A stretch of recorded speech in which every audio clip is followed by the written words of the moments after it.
saya udah cukup lama kenal dia ya, cukup lama kenal baik sama dia gitu loh. Tapi ya hampir berapa ya, 10 tahunan lah saya kenal dia gitu. Cukup lama banget.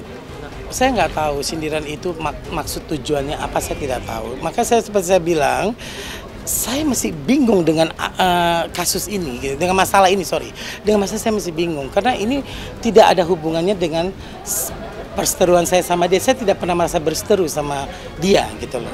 Mungkin kesalahpahaman ini antara dia dan mungkin Bang Olive gitu loh. Tapi ya mungkin dia menyalurkan kemarahan dia melalui sosmed. Yang sangat disayangkan itu adalah melalui sosmed ya.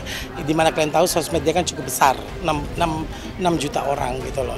Dan ini dia menyindir saya, memberikan kata-kata yang sangat menyakitkan, tapi saya tidak marah, saya tidak benci. Saya pikir dia sahabat yang lagi marah, lagi emosi, dia lagi ingin mengeluarkan semua amarah dia, emosi dia gitu loh. Ya kalau itu baik buat dia, saya diam aja. Sampai detik ini saya juga diam gitu loh, karena saya tidak mau membalas apapun statement dia, karena ya itu saya bilang tadi, sahabat itu seperti cermin. Yang dimana kita berkaca, kalau dia nonjok saya seperti ini, artinya antara tangan dia yang terluka atau kaca itu akan kena ke wajahnya sendiri. Sama juga dengan saya juga hancur, ya kan? Itu saya sangat menyayangkan sekali. Tapi ya sudahlah, nggak perlu diperlebar juga, karena gimana pun ingatlah yang baik-baik apa yang terjadi dalam kehidupan kita selama kenal. Tidak perlu mengingat satu hal yang buruk. Saya anggap ini adalah kesalahpahaman saja yang dibuat gitu loh. Tapi kenapa saya bisa harus klarifikasi, jangan sampai ini berlarut, jangan sampai semua masyarakat juga akan menjadi pro dan kontra. Tidak perlu seperti itu juga, karena saya sudah memaafkan dan mengikhlaskan. Saya cuma diam aja. Dia menyebut nama saya, terus dia menghina dengan kata-kata ambigu atau kata-kata hiasan.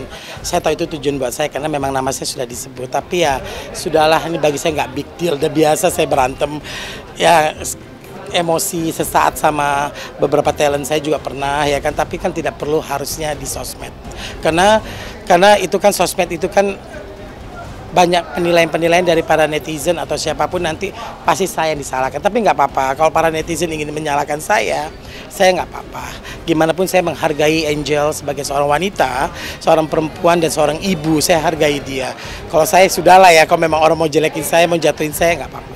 Ya sudah mental saya dari dulu terdidik seperti itu.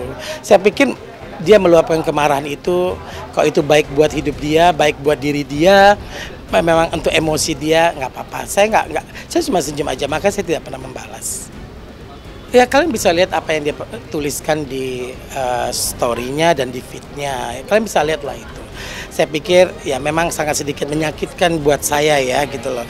Tapi saya nggak merasa saya malu ya dengan kejadian itu. Walaupun ini sahabat saya ngomong seperti itu, saya nggak merasa, waduh saya malu ini atau apa. Saya nggak perlu malu, karena ya sudahlah, maksudnya mau diapain, toh mungkin dia lagi emosi, sahabat saya lagi salah paham sama saya. Yang di pikiran saya cuma itu, dia lagi salah paham dan dia lagi emosi, dan saya maafin dan saya ikhlasin itu aja. Tapi saya sudah apa ya istilahnya, ya udah biasa aja. Saya memang mengundurkan diri dari saksi dia pun, saya nggak mau ada terlibat konflik apapun dengan ini gitu loh. Karena ini bukan problem saya sama dia, tapi problem dia mungkin sama yang lain, itu aja. Bukan sama saya, tapi dia kenanya ke saya. Saya biasa aja komunikasi. Kalau suatu saat pun saya tidak, sekali lagi saya tidak membenci dia atau menyumpah serapai dia, saya tidak mau.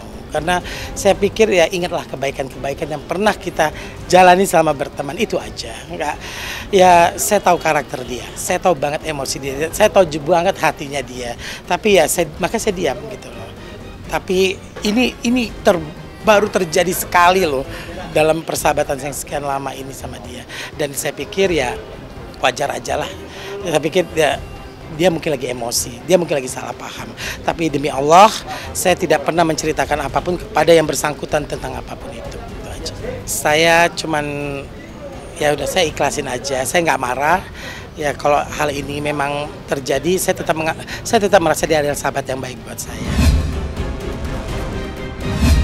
Pada hari ini, saya sebagai kuasa hukum dari Angel Elga, sehubungan dengan banyaknya sindiran-sindiran yang diberikan kepada saudara Tatalim dan kepada saya dan kepada saudara Uzi dari Instagramnya Angel Elga, maka dengan ini karena kami sebenarnya membantu yang bersangkutan dalam hal menyelesaikan persoalannya dia sebagai korban dari kripto. Tapi kemudian tim kami ini, para saksi Tata dan Bang Ozi, kemudian disindir-sindir di Instagram. Maka ketika mereka mengeluh kepada saya dan mereka menyatakan ingin mundur sebagai saksi, dari wilayah Angel Elga. Saya perlu sampaikan, perkara tindak pidana penipuan ini yang korbannya dari Angel Elga adalah sebenarnya perkara tindak pidana penipuan tapi sifatnya privat. Artinya korbannya Angel. Angel sebenarnya harus butuh saksi untuk menguatkan apa yang disampaikan dalam laporannya, yaitu saudara saksi Tata dan saudara saksi Oji. Tapi pada kenyataannya kami yang para saksi ini yang sudah membantu sedemikian rupa membantu sedemikian rupa Angel supaya dia bisa tertolong sebagai korban kripto, ternyata dia malah menyindir para saksi yang harusnya menjadi pahlawannya dia sebenarnya. Artinya dia nggak tahu diri, dia pahlawannya dia sendiri pun disindir-sindir, dihina-hina. Silakan baca di Instagramnya Angel. Nah, saya dengar dari mereka minta mundur. Oke, kita press conference.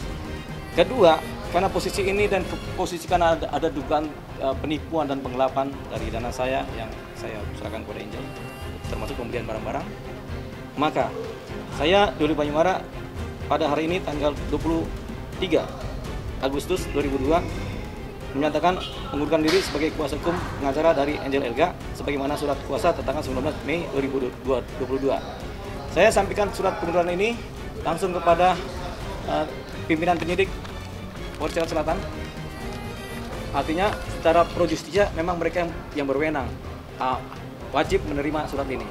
Kemudian pada hari ini juga saya dengan kurir akan mengirimkan surat pengunduran diri melalui secara langsung kepada Angel ke rumahnya.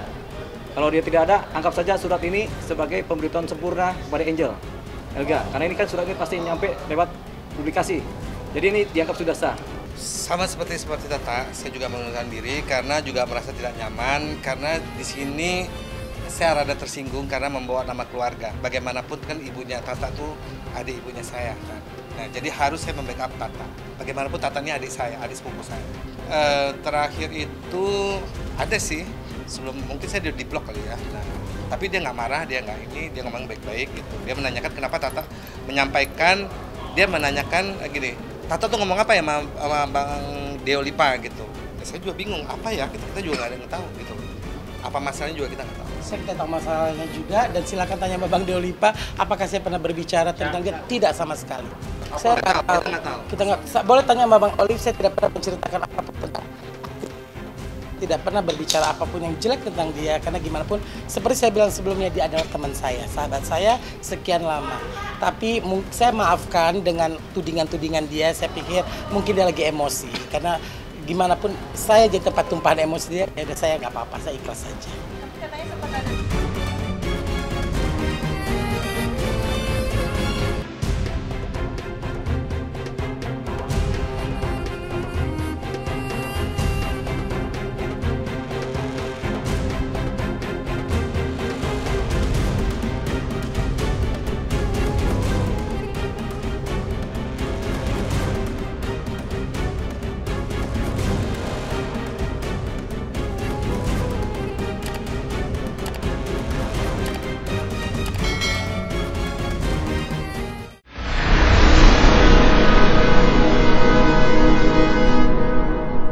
Jadi jangan lupa untuk subscribe Cumi Cumi. Ditekan ya tombol lonceng merahnya.